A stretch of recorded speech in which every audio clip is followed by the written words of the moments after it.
Hello, welcome to the Wisconsin Canoe Heritage Museum. Have you been here before? No, I haven't. Are you open? Well, I'm afraid we're closed right now, but I tell you what, since you're here, come on around with me to the back door and let's see if we can sneak inside and see what's going on today. Okay, I'll follow you.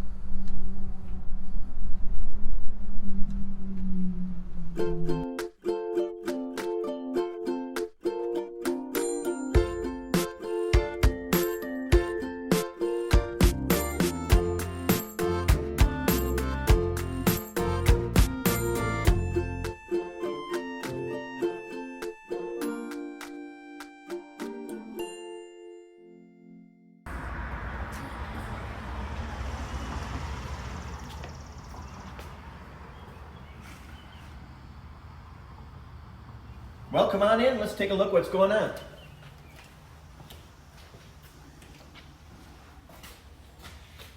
I'm Jed Malishki, by the way, Executive Director for the Wisconsin Canoe Heritage Museum, and this is John Hack, here our Collections Manager, and he's working on our collections inventory, aren't you, John? I am. Today we're entering some of our books into the museum archive software to make sure we're good stewards of the collections that we've received from folks as donations. So we've done all the boats in the collection this winter, and now we're working on some of the smaller items that we have here in the collections.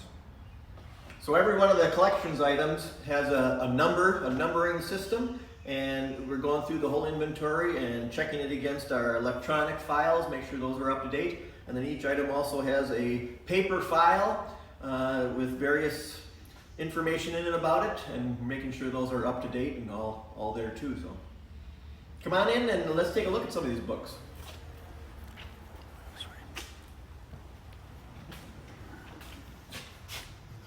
This is just some of our rare book collection we've got going here, and we've got them all out ready to package them away. We're doing a little different packaging system when we put them away.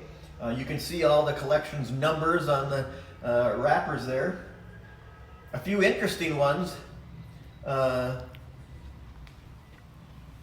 Here's a copy of A Woman's Way Through Unknown Labrador. This is the story about Mina Hubbard, who did a trip across Labrador to complete her husband's ill-fated trip in the early 1900s.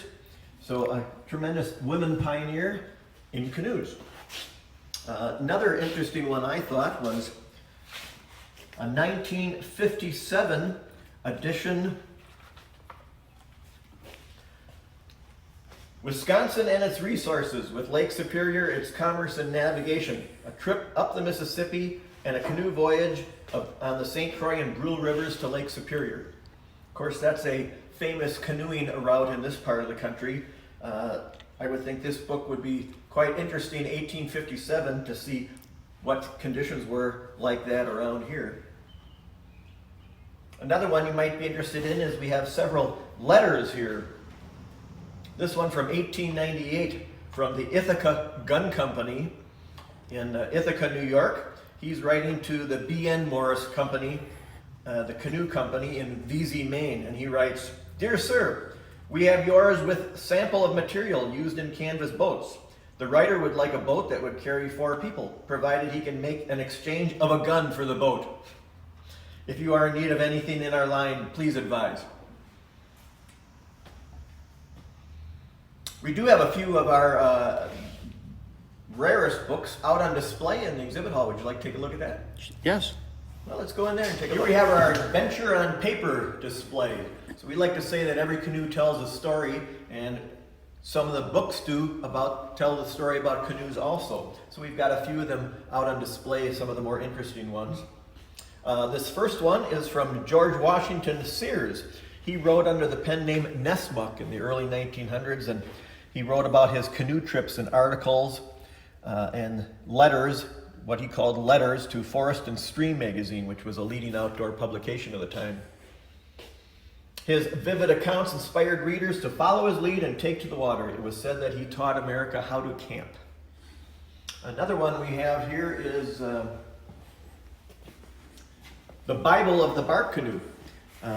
Basically, much of our current knowledge of the native bark and skin boats is due to one man and one book, Edwin Tappan Adney, and his Bark Canoes and Skin Boats of North America.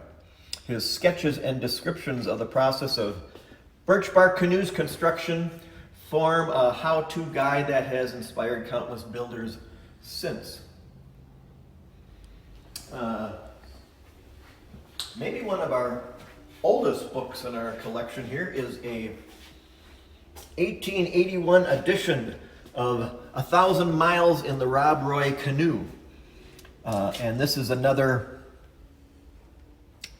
late 1800s book by John McGregor. He was a Scottish sportsman.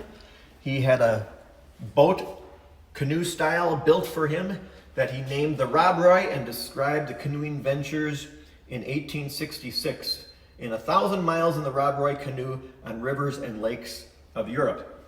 His book became a bestseller in England, Europe, and North America, and is generally credited with popularizing canoeing as a sport and the use of decked canoes for sailing, cruising, and camping out. Jed, I want to thank you for the backdoor tour of the museum. Seeing the old books and canoes was a wonderful experience for me. I hope I can come back when you're open again. Well, I'm glad to have you visit the Wisconsin Canoe Heritage Museum. Hey, stop by again next week and maybe we'll take another little backdoor